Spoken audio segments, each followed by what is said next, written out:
بسم اللہ الرحمن الرحیم۔ السلام علیکم ورحمۃ اللہ وبرکاتہ۔ میں آپ کی ٹیچر سیدہ شمال ارباب رضوی اسلامک اسٹڈیز ڈپارٹمنٹ سے آپ سے مخاطب ہوں۔ آج کا ہمارا موضوع جو ہے وہ نماز ہے، جس سے ہم استفادہ حاصل کریں گے۔ عزیز طلباء و طالبات، جیسا کہ آپ کو معلوم ہے کہ اسلام کا سب سے بنیادی رکن نماز ہی ہے۔ توحید کے بعد جو سب سے زیادہ اہمیت حاصل ہے وہ نماز کو حاصل ہے۔ نماز دراصل فارسی زبان کا لفظ ہے اور جس کے عربی میں معنی صلاۃ ہیں۔ اسلام کے عبادی احکام میں سے جسے دن اور رات میں ہم 5 مرتبہ خداوند کریم کے آگے جھکتے ہیں اور اس کی عبادت سر انجام دیتے ہیں۔ جیسا کہ عزیز طلباء و طالبات، پچھلے سبجیکٹ میں جب ہم ڈسکشن کر رہے تھے اپنے ٹاپک میں، لیکچر میں، تب بھی میں آپ سے ذکر کر چکی تھی کہ اب میں نے آپ کی آسانی کے لیے یہ سلسلہ بنایا ہے کہ جب ہم گفتگو کر رہے ہوں گے اس وقت آپ کے سامنے سلائیڈز بھی چلتی رہیں تاکہ آپ کو آسانی رہے اور آپ لکھنے کی دقت سے پریشانی میں مبتلا نہ ہوں۔ تو عزیز طلباء و طالبات، ہم بات یہ کر رہے تھے کہ نماز اتنا اہم ترین فریضہ ہے خداوند کریم کا، جس کے لیے خداوند کریم نے لاتعداد مرتبہ اپنے کلام بلاغت میں ذکر فرمایا ہے۔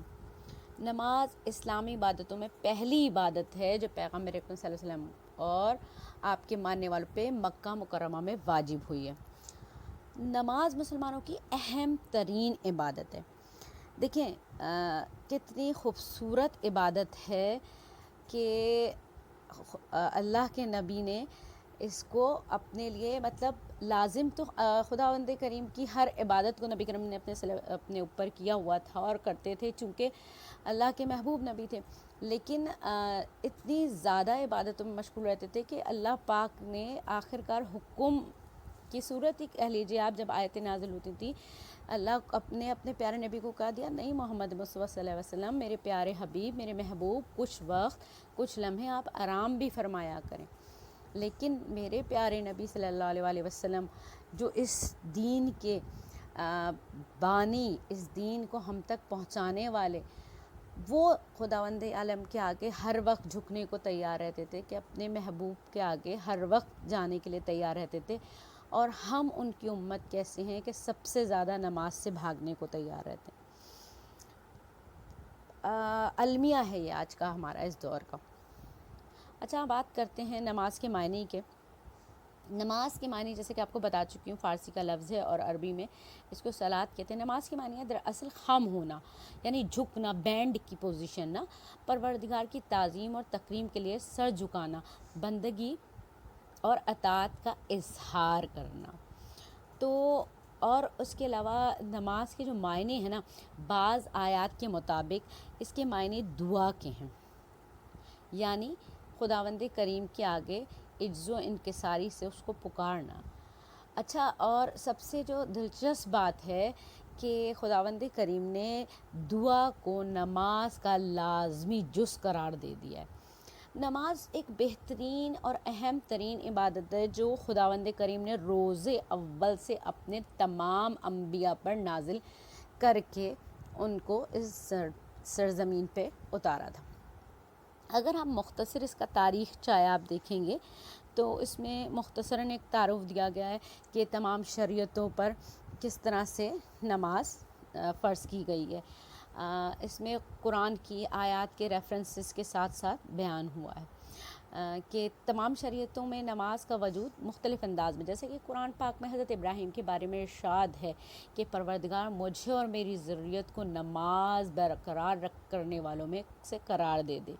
اسی طرح حضرت زکریا کے واقعے میں بھی ہے کہ آپ نے جب فرمایا کہ اس کا ترجمہ میں آیت کا بتاتی ہوں آپ کو، کہ ملائکہ نے نا حالت نماز میں آواز دی۔ اسی طرح حضرت عیسیٰ کے بارے میں ارشاد ہے کہ اور جب تک میں زندہ ہوں اللہ نے مجھے نماز اور زکوٰۃ کی نصیحت کی ہے۔ اسی طرح قرآن کریم میں دیگر مقامات پر مختلف انبیاء کی حیات طیبہ میں نماز کا تذکرہ موجود ہے۔ قرآن کی آیات سے بھی معلوم ہوتا ہے کہ نہ صرف انسان بلکہ چرند و پرند خداوند کریم کی تمام مخلوقات نماز کی عبادت انجام دیتی ہے۔ تو کتنی بڑی فضیلت کی بات ہے۔ سورہ نور کے ترجمے سے استفادہ حاصل کریں گے ہم۔ کیا تم نہیں دیکھتے کہ زمین اور آسمان میں موجود پرندے بھی اپنے پروں کو پھیلائے ہوئے تسبیح کرتے ہیں؟ بے شک ان میں سے ہر ایک اپنی نماز اور تسبیح کو جانتا ہے، اور جو کچھ وہ انجام دیتے ہیں اللہ اسے جانتا ہے۔ کتنی خوبصورت بات ہے۔ اسی طرح مختلف جو مذاہب ہیں اسلام سے پہلے کے، یعنی یہودی، عیسائی، پارسی، یہ تمام مذاہب میں کسی نہ کسی شکل میں نماز رائج رہی ہے۔ یہ تو مختصر اس کا تاریخچہ ہے۔ پھر ہم کی بات کرتے ہیں۔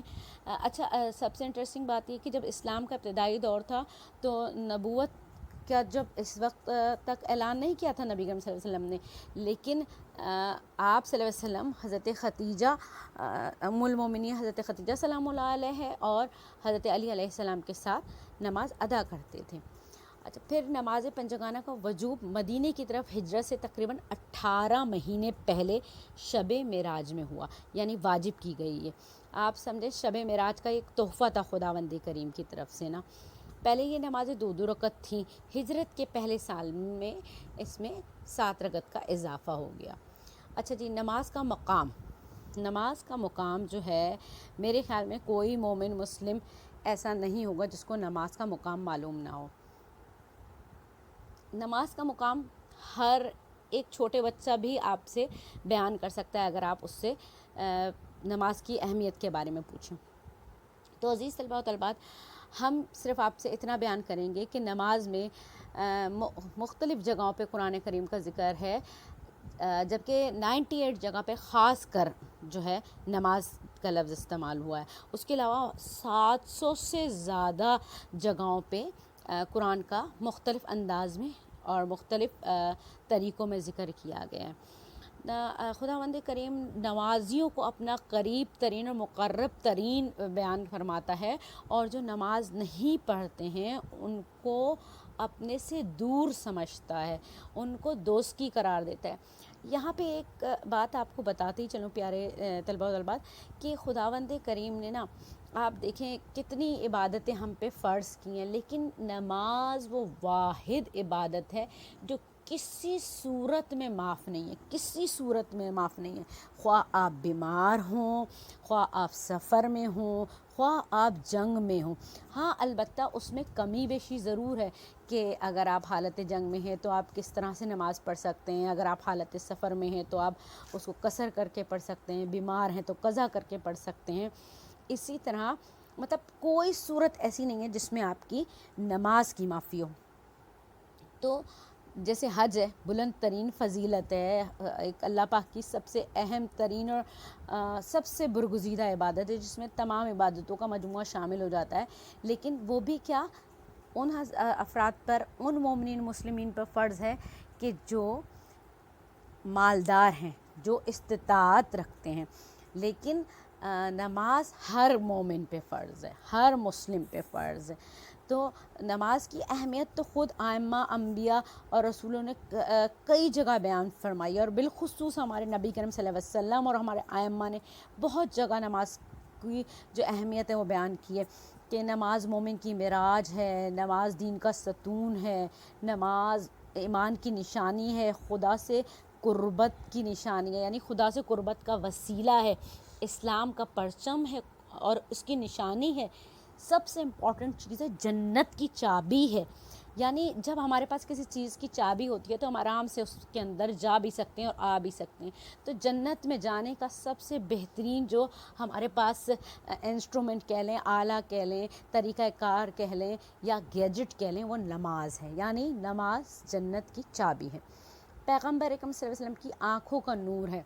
آخرت میں ہمارے بہترین اعمال جو ہیں وہ نماز کی صورت میں ہوں گے، اور آپ کو پتہ ہے قبر میں سب سے پہلے جو ہے آپ کے ساتھ جو ہوگی وہ آپ کی نماز ہوگی۔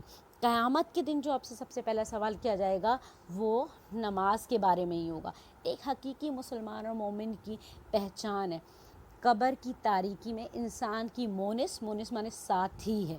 اسی طرح توشہ آخرت، توشے کا مطلب ہوتا ہے تحفہ، توشہ آخرت یعنی استجابت دعا کا وسیلہ ہے، دعاؤں کی قبولیت کا ذریعہ ہے، روح کی طہارت کا وسیلہ ہے، یعنی آپ کی روح پاک ہو جاتی ہے. اسی طرح جو ہے نا شیطان سے مقابلہ اور مختلف اس میں موجود ہیں، آپ پڑھ سکتے ہیں. یہاں پہ میں نے آپ کی آسانی کے لیے ٹیکسٹ فارمیشن میں آپ کو یہاں پہ مہیا کی ہیں. اچھا، ساتھ ساتھ جو آپ کو ایک اور چیز بتاتی چلوں، جہاں نماز کی فضیلتیں اور اہمیت بیان کی گئی ہے، وہاں پہ نماز نہ پڑھنے والے کو، یعنی نماز کو ترک کرنے والے کو بھی خداوند کریم نے بہت بری نگاہ سے دیکھا ہے، اور اس کے بارے میں فرمایا ہے دوزخ میں جانے کا سبب بنتا ہے نماز چھوڑنا، کفر اور نفاق کی علامت ہے، عالم برزخ میں بے نتیجہ حسرت کا باعث ہے، شفاعت سے محروم رہتا ہے بے نمازی.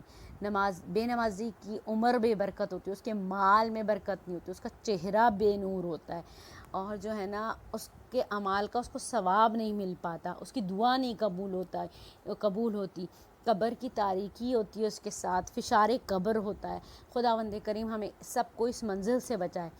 تو خدا کی اس کے اوپر رحمت نہیں ہوتی. تو یہ کتنی اہم موضوع اور پوائنٹس ہیں. اگر ہم انہی چیزوں کو غور کر لیں تو میرے خیال میں کہ ہم نماز کبھی بھی نہ چھوڑیں. اسی طرح عزیز طلباء و طالبات، اب بات کرتے ہیں نماز کی تاریخ. پہلے ہی میں اولاً آپ سے جب ہم تاریخ میں بات کر رہے تھے تو ذکر کر چکی تھی کہ تمام انبیاء جو ہے اس دور سے گزر چکے ہیں. نماز ایک ایسی عبادت ہے کہ کوئی بھی شریعت اس سے خالی نہیں ہے، لیکن ہر شریعت میں اس کی نوعیت مختلف تھی. قرآن میں حضرت ابراہیم، حضرت اسماعیل، حضرت اسحاق، حضرت موسیٰ، حضرت زکریا، حضرت عیسیٰ، حضرت شعیب اور حضرت لقمان حکیم کی نماز کا تذکرہ ملتا ہے. روایت میں آیا ہے کہ حضرت آدم اور بہت سارے انبیاء کی نماز کا تذکرہ روایات میں موجود ہے. ٹھیک ہے. قرآن کی روح سے نماز صرف انسانوں کے ساتھ مختص نہیں ہے، بلکہ زمین و آسمان اور چرند و پرند بھی نماز اپنے مخصوص طریقے سے ادا کرتے ہیں، جس کو میں اولاً بھی آپ سے بیان کر چکی ہوں. ٹھیک ہے. اسی طرح یہودیوں کے ہاں نماز کا کانسیپٹ الگ ہے، عیسائیوں کے وہاں نماز کا کانسیپٹ بالکل الگ ہے، لیکن وہ نماز پڑھتے ہیں، ان کا نماز کا طریقہ کار جدا ہے. اسلام کے ابتدائی ایام میں جس وقت پیغمبر صلی اللہ علیہ وسلم مخفی طور پہ جو ہے، آپ کو میں اولاً بھی بتا چکی ہوں کہ جس وقت تبلیغ کر رہے تھے اس وقت وہ خفیہ طور پہ نماز ضرور پڑھتے تھے. انہوں نے نماز جس وقت سے خداوند کریم نے ان پہ وحی کی، انہوں نے نماز کو بالکل نہ چھوڑا. اسی طرح نماز کی کچھ اقسام ہیں. نماز کی اقسام، چونکہ نماز ایک عبادت ہے، اس بنا پر کسی کو اپنی طرف سے کسی اختراع کی اجازت نہیں ہے، یعنی اس میں کوئی کمی کرے، کوئی بیشی کرے، یا اپنی طرف سے اس میں باطل اور حرام چیزیں اس میں جوڑے کہ یہ صحیح ہے یہ غلط ہے. ہم آپ سے ذکر کرتے ہیں اس کی اقسام کے بارے میں. نا اقسام میں جیسے واجب نمازیں ہیں نا، واجب نمازیں آپ کو پتہ ہے کہ واجب نمازیں کیا ہیں. واجب نمازیں ہماری 17 رکعت جو پورے دن میں ہمیں پڑھنی ہے. ٹھیک ہے. البتہ وہ ابھی آپ سے پہلے بھی ذکر ہو چکا ہے، اگر آپ سفر میں ہیں تو حالت سفر میں وہ آدھی ہو جاتی ہیں، یعنی 4 رکعت سے 2 رکعت ہو جاتی ہیں. بس مغرب کی 3 رکعت کی 3 رکعت ہی رہتی ہے، اور فجر کی 2 رکعت کی 2 رکعت ہی رہتی ہے. ٹھیک ہے. پھر اس کے ساتھ ساتھ ہماری جو کچھ مخصوص نمازیں بھی ہیں. مخصوص نمازوں سے کیا مراد ہے؟ مخصوص نمازوں سے مراد ہے کہ آپ کا جناب علی زوال آفتاب کے بعد نماز ظہر ادا کرنے کے لیے جتنا وقت درکار ہو، یہ مخصوص نمازوں کا وقت ہوتا ہے نا، جسے آپ چاشت کی نماز بھی کہہ سکتے ہیں نا. اسی طرح آپ دیکھیں کہ نماز آیات جو ہے اس کو نماز خسوف اور نماز کسوف بھی کہا جاتا ہے. اچھا، آپ کو ایک بہت انٹرسٹنگ ایک طریقہ کار بتاؤں. اکثر لوگ جو ہے نا الجھ جاتے ہیں کہ خسوف چاند گرہن میں پڑھی جاتی ہے یا کسوف چاند گرہن میں پڑھی جاتی ہے. ایک بہت دلچسپ طریقہ کار ہے تو بہت چھوٹی سی بات اور انٹرسٹنگ سی بات، لیکن آپ کو انشاءاللہ یاد رہے گی. آپ اگر حروف تہجی کی ترتیب دیکھیں تو چاند جو آتا ہے وہ چے سے آتا ہے، اور خسوف جو آتا ہے وہ خے سے آتا ہے، یعنی یہ دونوں بلانگ کرتے ہیں جیم کی فیملی سے. تو جب چاند گرہن ہوگا تو آپ خسوف کی نماز ادا کریں گے، اور جب سورج گرہن ہوگا تو آپ کسوف کی نماز ادا کریں گے. بس صرف آپ کو یہ یاد کرنے کی ضرورت ہے کہ چے اور خے جیم کی فیملی سے ہے تو دونوں ایک ساتھ مطلب دونوں کا پیئر بنا لیجیے آپ.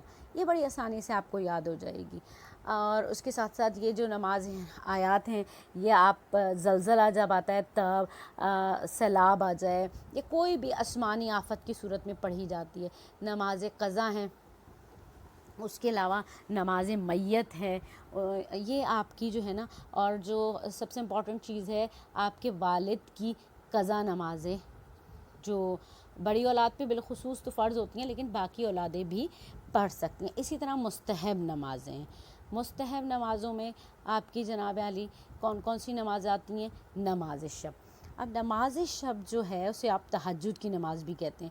یہ جو نماز شب ہے یہ خداوند کریم کی محبوب ترین نماز ہے. اچھا جی، اس کی فضیلت و اہمیت اتنی ہے کہ کیا بیان کی جائے. اس کا مرتبہ بہت ہی بلند ہے. حضور صلی اللہ علیہ وسلم کی پسندیدہ ترین نماز، تمام ائمہ کی پسندیدہ ترین نماز.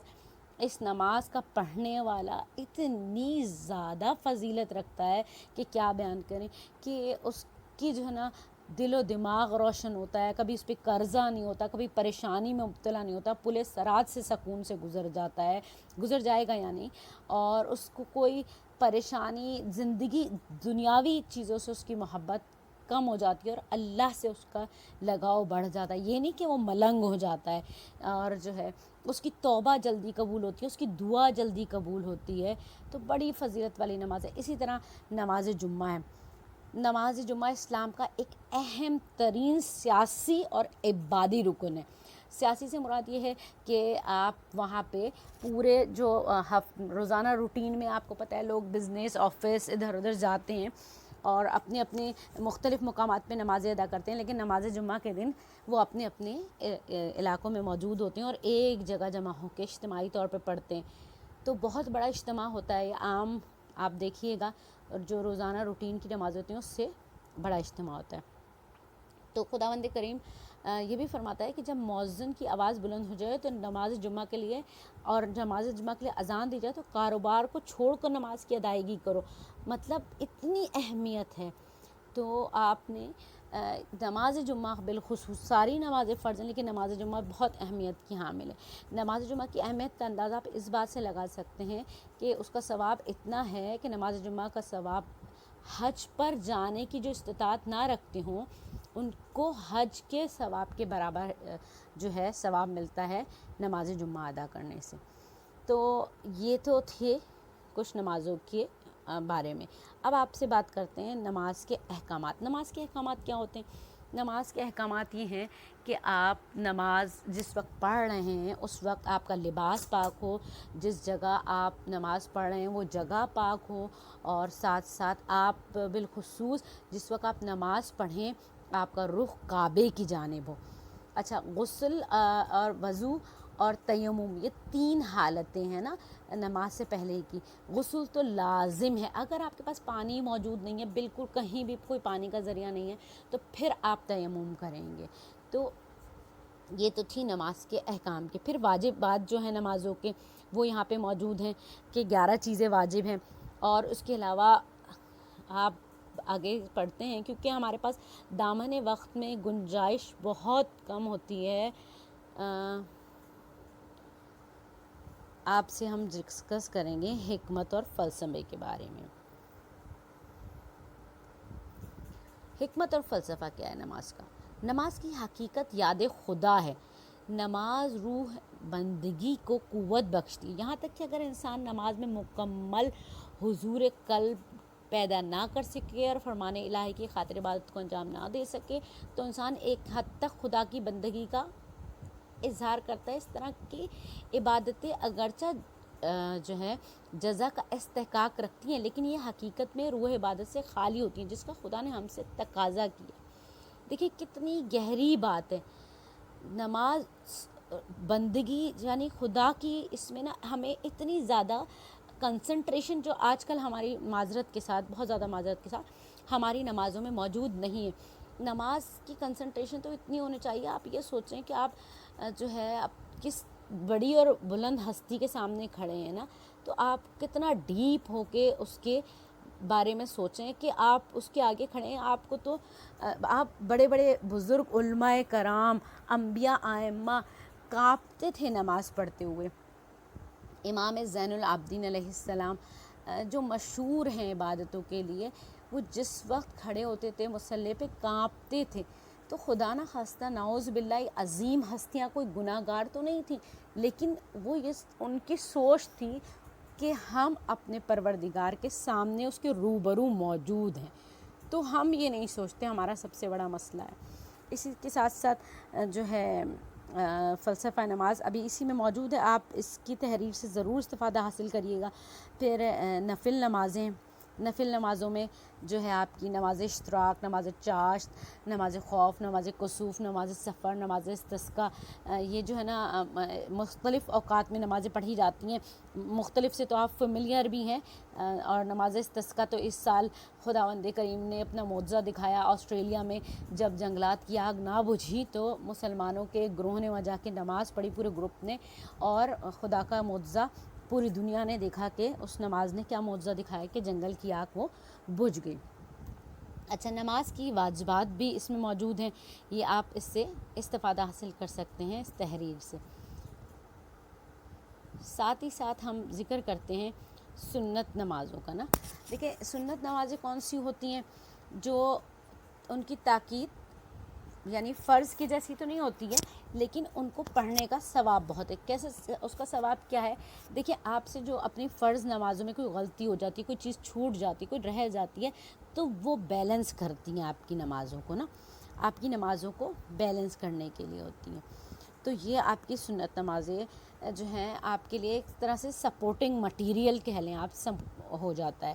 اچھا، قرآن حکیم کی کتنی آیات میں قرآن پڑھنے کا حکم دیا گیا ہے، یہ سب سے دلچسپ نقطہ ہے. اس لیے میں جلدی نیچے آپ لے کے آئی ہوں اس کو اسکرول کرتے کرتے، اور انشاءاللہ بیچ میں ابھی کچھ چیزیں ایسی ہیں جو ہم نے پیچھے اسکپ کی ہیں، ہم ان کو دوبارہ سے ریپیٹ کریں گے، لیکن یہ نقطہ بہت اہم ہے. تو قرآن کریم میں کم و بیش میں آپ سے پہلے بھی ذکر کر چکی ہوں 700 مقامات پر نماز کا ذکر آیا ہے، جن میں سے 80 مقامات پر صریحاً نماز کا حکم وارد ہوا ہے. درذیل آیات مبارکہ کے علاوہ اور بھی آیات ہیں جن سے نماز پڑھنے کا ثبوت ملتا ہے، مگر اختصار کے پیش نظر انہی پہ اکتفا کیا جا رہا ہے. تو عزیز طلباء و طالبات، وہ کون سی آیات ہیں؟ سورہ بقرہ کی آیات 43 ہے، اور نماز قائم رکھو اور زکوٰۃ دیا کرو اور رکوع کرنے والوں کے ساتھ مل کر رکوع کیا کرو. کیا بہترین آیت ہے خداوند کریم کی. اور اسی وقت پڑھتے پڑھتے ایک اور بہترین مجھے آیت یاد آئی جو ہے سورہ عنکبوت کی، جس میں خداوند کریم ارشاد فرما رہا ہے کہ نماز تمام طرح کی فحاشیوں سے آپ کو بچاتی ہے. تو خداوند کریم کتنا ہم پہ کریم ہے کہ اس نے ہمارے اوپر ایسی عبادتیں فرض کی جو ہمیں گناہوں سے بچا سکیں. پھر اسی کے بعد سورہ نساء میں 103 آیت نمبر میں ہے، پھر اے مسلمانوں جب تم نماز ادا کر چکو تو اللہ کو کھڑے اور بیٹھے اور اپنے پہلوؤں پہ لیٹے، مطلب یہ بریکٹ اس لیے ہیں کہ آپ کو سمجھنے میں آسانی ہو، یاد کرتے رہو. پھر جب تم حالت خوف سے نکل کر اطمینان پالو تو نماز کو حسب دستور قائم کرو، بے شک نماز مومنوں پر مقرر وقت کے حساب سے فرض ہے. اسی طرح سورہ طٰہٰ میں آیت نمبر 14 ہے، بے شک میں ہی اللہ ہوں، میرے سوا کوئی معبود نہیں، تو تم میری عبادت کیا کرو اور میری یاد کی خاطر نماز قائم کیا کرو. اسی طرح سورہ طٰہٰ کی مزید 132ویں آیت ہے، اور آپ اپنے گھر والوں کو نماز کا حکم فرمائیں اور اس پر ثابت قدم رہیں، اور ہم آپ سے رزق طلب نہیں کرتے ہیں بلکہ ہم آپ کو رزق دیتے ہیں، اور بہتر انجام اور پرہیزگاری کا یہی ہے. تو آپ دیکھیں اگر چھوٹی چھوٹی باتوں کو اگر ہم نوٹ کریں نا تو کس قدر اللہ پاک ہم پہ مہربان ہے، کریم ہے کہ اس نے ہمارے لیے، دیکھیں نماز کی فضیلتیں کتنی ہیں ہم پہ. کہ وہ ہمیں نا ذریعہ مطلب جو ہمارا معاش کا طریقہ ہے، ہم جو اپنے ذہن اور دل اور دماغ کو پیسوں کے کمانے میں اور ٹینشنوں میں لگا کے رکھتے ہیں، خداوند کریم فرما رہا ہے کہ تم کیوں پریشان ہوتے ہو، ہم ہیں نا تمہارے رازق، ہم تمہیں دینے والے ہیں، تم نماز پڑھو، یہی تمہارے لیے زیادہ بہتر ہے۔ اور پھر اسی طرح سورہ حج میں 41ویں آیت میں فرماتا ہے یہ اہل حق وہ لوگ ہیں کہ اگر ہم انہیں زمین میں اقتدار دے دیں تو وہ نماز کا نظام قائم کریں گے اور زکوٰۃ کی ادائیگی کریں گے اور پورے معاشرے میں نیکی اور بھلائی کا حکم کریں گے اور لوگوں کو برائی سے روک دیں گے اور سب کاموں کا انجام اللہ ہی کے اختیار میں، بے شک اللہ کے ہی اختیار میں سب چیزیں۔ اور اسی پھر اگلی آیت میں فرما رہا ہے سورہ روم 31ویں آیت، اسی کی طرف رجوع و انابت کا حال رکھو اور اس کا تقوی اختیار کرو اور نماز قائم کرو، مشرکوں میں سے مت ہو جاؤ۔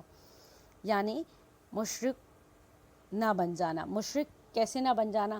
جب آپ نماز نہیں پڑھیں گے، اللہ کے آگے سجدہ ریز نہیں ہوں گے، اس کو پکاریں گے نہیں، اس سے گفتگو نہیں کریں گے، تو پھر آپ یقیناً مشرک ہی ہو جائیں گے اور اس سے دور ہی ہو جائیں گے۔ کیا بہترین مولا علی علیہ السلام کا قول ہے کہ جب میرا دل پریشان ہوتا ہے اور میں چاہتا ہوں کہ میں اپنے رب سے باتیں کروں تو میں نماز پڑھنے کھڑا ہو جاتا ہوں، اور جب میں چاہتا ہوں کہ میرا رب مجھ سے باتیں کرے تو میں قرآن پڑھنا شروع کر دیتا ہوں۔ تو عزیز طلباء و طالبات، آپ اس چیز کو، اس نقطے کو اپنی زندگی کا، اپنی کامیابی کا راز بنا لیجئے اور اس پہ بہت خوش اسلوبی سے عمل پیرا ہو جائیے۔ آپ کی آسانی اور آپ کی رہنمائی کے لیے یہاں پہ تحریری طور پہ بھی موجود ہے، انشاءاللہ آپ کو PDF فارم میں بھی یہ مل جائے گا۔ آپ سب سے میری درخواست ہے کہ آپ اپنے آپ کو دنیاوی چیزوں کے ساتھ ساتھ دینی چیزوں کی جانب بھی راغب کریں اور اپنے آپ کو نماز کا پابند بنائیں۔ انشاءاللہ آپ کے لیے دین و دنیا دونوں جگہ آسانی ہوگی۔ آپ سب کا سماعت کرنے کا بہت بہت شکریہ۔ انشاءاللہ اگلے لیکچر میں پھر آپ سے ملاقات ہوگی۔ تب تک کے لیے اللہ حافظ۔